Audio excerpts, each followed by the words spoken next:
Okay, this is absolutely one of my favorite tells. Once you recognize your opponents are making this pre-flop leak, you get to completely liquidate them because essentially they're going to be turning their hand face up against you. This is one of the things that we kind of look at when we examine mass data. And so let's take a look at how our opponents are playing from under the gun pre-flop over the last 4 million hands on Ignition. Here on the left, we see hands that our opponents are raising. Here on the right, we see hands that our opponent are limping. One of the first things I notice is that when our opponents limp, they limp a lot of the hands that you imagine, low pocket pairs, suited connectors, weaker suited aces, but then they also limp aces and kings sometimes. Both regular players and fishy players will do this. And then on the left, you can see that generally when our opponents are going to be raising, they're going to raise, 5+ suited aces, ace jack offsuit, pretty standard hands. However, when you come down here and look at bet sizing, you notice something really, really out of the ordinary.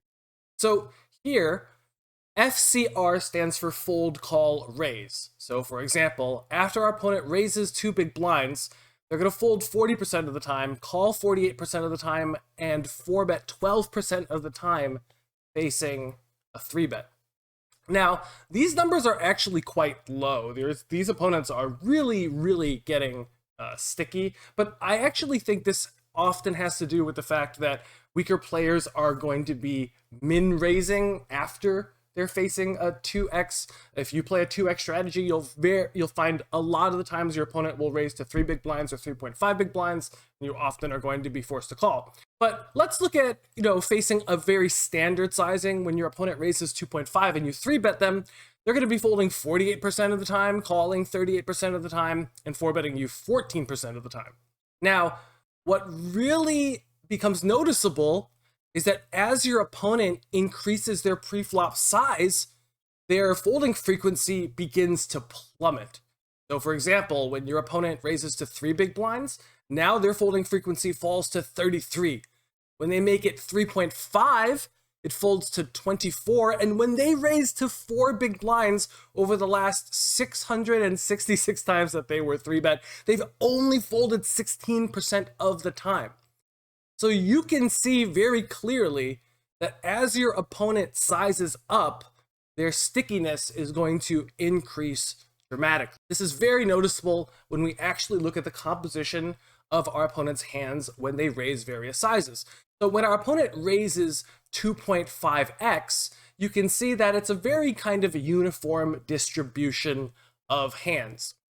Generally, the more green or darker a hand is, the least likely it is represented in the sample, and the more citrusy the color, the more yellow, orange, or pink it is, the more that hand is going to be represented. But so now let's look at when our opponents raise to 3 big blinds. We can see that the premium hands, 10s plus, ace jack suited, ace queen offsuit, are now very, very heavily represented in this sample, and there is not that kind of nice uniform distribution of yellow across that range, which basically means when our opponents raise 3 big blinds from under the gun, their hand is very concentrated towards very, very strong hands. Let's say our opponent raises to 3.5. It's a little bit spotty, but you can still see this general trend where our opponent is going to show you a lot of, ace king, ace queen suited, pocket 10s, etc. Very, very strong hands. But let's look at what happens when our opponent now opens to 4x. We can again see that our opponent is very, very strongly represented with premium hands. And you can see that there's actually just not that many weaker hands in this range overall. So when they open to 3x, they have all of these really strong hands overrepresented, but they still have some medium hands. They still have hands like pocket 6s, ace 9 suited, ace 5 suited. But when they open to 4x, their range is almost exclusively these really, really premium hands, 10s plus, a little bit of 7s plus, but very rarely are they going to be showing you hands like, ace 5 suited or ace 4 suited, which you'll see with the smaller sample sizes. And so How do we play against our opponents when we know this? Well, first, we should be 3-betting them extremely tightly and only with a linear range because we never expect our opponents to fold. If our opponents are never going to fold, there's not really that much utility in 3-betting a hand like 7-6 suited and now going post-flop against pocket jacks with only 7 high. Here in Simple GTO, I've created a kind of basic model of an opponent who raises to 4x with a tight range and then doesn't really fold pre-flop. Generally, how should we play against them? As you can see, we should just be really focused on 3-betting jacks plus, ace queen suited, king queen suited. Even hands like ace queen offsuit, ace jack suited are quite close. But what is very noticeable is a hand like king queen offsuit, pocket tens, and ace 10 suited are snap folds pre-flop. So if you're 3-betting a hand like Jack 10 suited or Queen Jack suited, you're actually outright losing against these exceptionally tight ranges.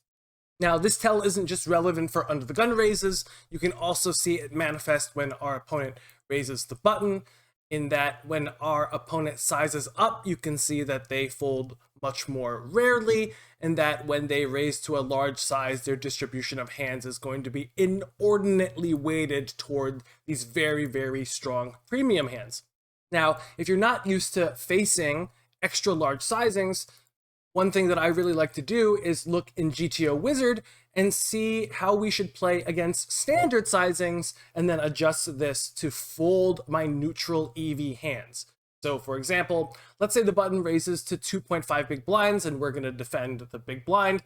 Hands like Jack 2 suited, hands like Jack 3 suited, 5-2 suited, 4-2 suited are very close to neutral when our opponent raises to 2.5. So if our opponent raises to 3, generally what I want to do is fold all of the hands that are, probably worth less than 0.1.